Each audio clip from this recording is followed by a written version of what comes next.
know a lot of you are navigating in and out of the cold, which can be pretty painful at times. There are warming centers all across the area. We have a list of those on clickondetroit.com for you. But I think for a lot of parents as well, as we're looking at sending our kids back to school tomorrow because it's a holiday today, we're thinking about the bus stop and them being outside and the difficult decisions that schools have to make about just how cold is too cold. So Brian Sherman's joining me now. Of course, you know, Brian, you're a meteorologist, but you're also an educator. So you have this dual and good path that you're able to give us the inside look at how difficult making that decision on the cold weather and when to cancel school. Yeah, that's right, Christy. Definitely a difficult situation for school administrators to make when we start to get these sub-zero temperatures and wind chills in play. And these are just a few of the variables we look at as school administrators on whether to pull the plug on school when this bitter cold sticks around. The first one is we have to keep in mind our students.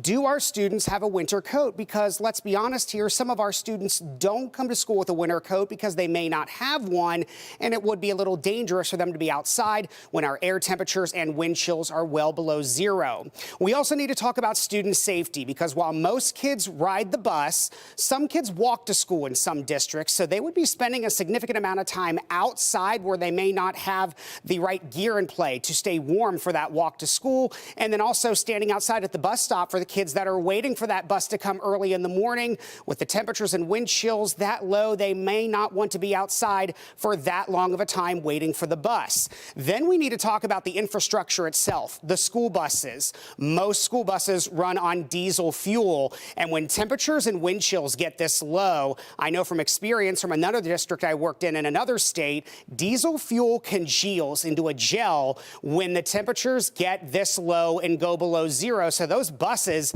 they might not start up in the morning as well. And keep in mind, we've had quite a bit of snow from Friday into Saturday, so some of those side roads may be still completely snow covered and ice covered, and that's not going to be easy to navigate because when temperatures and wind chills are this cold, salt becomes a little ineffective. So we're going to be talking about the possibility of school delays and closings not only tonight into Tuesday morning, but again Tuesday night into Wednesday morning, because we've got another round of wind chills on the way overnight Tuesday night into early on Wednesday morning that we could see 20, possibly 25 below zero for wind chills as we're sending the kids out the door early on Wednesday morning. But we're